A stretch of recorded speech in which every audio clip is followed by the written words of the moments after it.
managing the following passengers travelling to Denpasar on flight JQ57.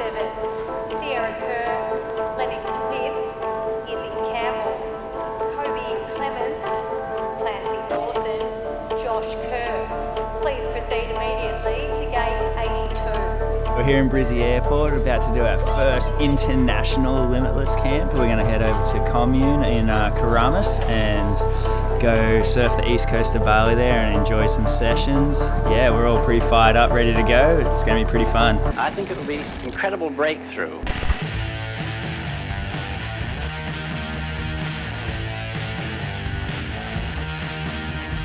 East coast of Bali here is by far like the most high performance kind of surfing, easy accessible location in the world in my opinion. So bringing them here, getting them in on some of the different breaks, just pushing themselves in like a little group environment with different mindsets and different drills and stuff like that to level themselves up. I'm that fired up. I'm just fucking sending it that hard. Oh, that was sick. If we're not going to be using jet skis, this is where you want to be. Oh, that was huge. That was a 10. 6.5 for that first one. Pretty average score for the conditions out there today. Kaipo, can you hear me?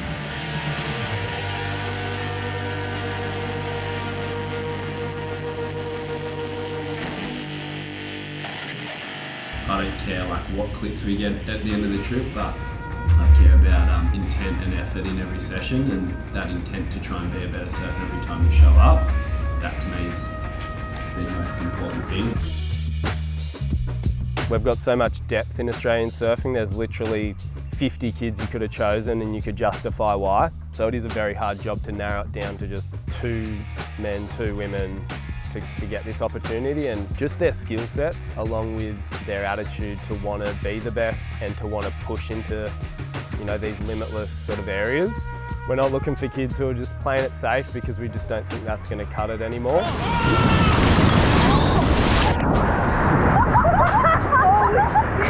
That's why we've got the kids who we do have here. Crazy that I've been chosen to be with Sierra and Lennix and Kobi. I'm pretty happy to be here. Being at home and not having too many good surfers and then coming over here and being surrounded by these guys, it's like really pushing to like want to do better because they're doing big things and you're like, oh, I want to do better. Limitless means to me trying to go past what you think in your mind. Usually you have a certain level in your mind of what you should be able to do. When you see a section, even trying something that you haven't even thought of, like going past what your mind thinks you should be able to do, and then once you go past that, seeing actually how far you can go. Then I just saw a big ramp and went, what would I do off that? And I go, you would do a full road out to the flats and you'd land it perfect, all right? One of the best 17-year-old surfers in the world, and that's what you have to do at that age, so don't overthink it. Simple. When I started years ago, I kind of saw that Australians were dominating in a lot of ways in surfing, but the aerial side was a part that I didn't think we were dominating in, and so we put in place like Talent ID program, which was really pushing the progression. I think we had a lot of success, started to change what had been done in the Australian sort of coaching system a little bit, and yeah, then seeing Sierra come through and obviously knowing Kersey and what he'd done, I just thought, okay, let's take this up a level again. And I thought, this guy gets it, obviously, and I'd love to work with him, and I think this will really help Australian surfers and the young kids coming through. I was brought into it as kind of an advisor of sorts and kind of maestro to the whole Limitless camp vibe, and mainly just based on progression first and foremost, just leveling up each kid's game to get to that next level for, yeah, bringing it to the world on the CT. I think we've got some similarities in like our mindset of how we see surfing developing. So it got me super inspired, and thankfully he's just been super generous with his time and wanted to do more and more. So we're like, all right, let's grow it.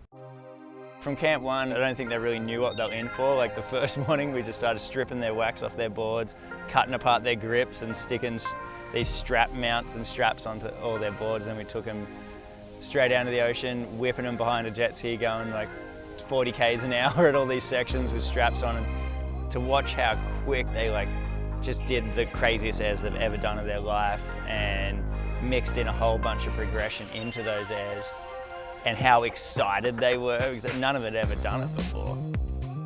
We were doing high reps on the jet skis. And like feeling exactly how it feels, like repetition of like where our limbs and core is meant to be on and all of like the above. You just get that feeling over and over and over again and hopefully transition over. We're just trying to push ourselves and try new stuff, and I felt like as soon as I came out of that last camp I could just do so many more airs just more consistently and just keeps like the mindset really open. And that's almost the other part of it, is just having these kids like feed off each other like together in those kind of platforms. If you did it one-on-one like that, it wouldn't be the same. When you get like a group of them together feeding off each other, that type of energy, that's where like magic can happen for sure. Because he's like, well, we don't need one jet ski, we need 3 jet skis. We need straps, just more. And he's like, everything's got to be fun. It's got to be music every session. Ain't nobody.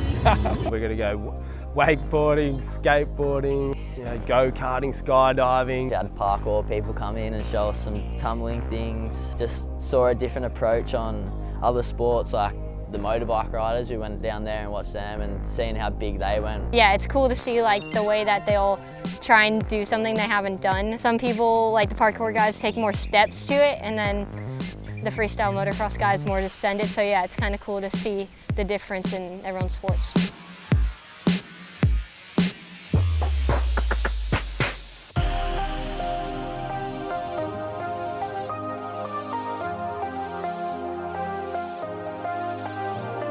Watching them progressively over the next camp or two take that without straps and all of them doing the best airs of their lives, like no straps on the jet ski and like subpar waves, just getting yanked around into these sections. Even though it's like semi not reality, like some of the stuff we're doing, it's like so outside the box, but you can take so much confidence out of those kind of activities and doing it that way into your regular kind of surfing, knowing that you can do that on a wave, whether it be with straps, no straps, behind a jet ski, whatever, and just the level of confidence they can put into their surfing, you know, who knows where that can take you on that side. It's not about them just linking maneuvers together perfectly from start to finish. We're going like, I want to see them fall, I want to see them pushing themselves, I want to see them stepping outside of their comfort zone, trying new things that they've never tried in pretty much most sessions.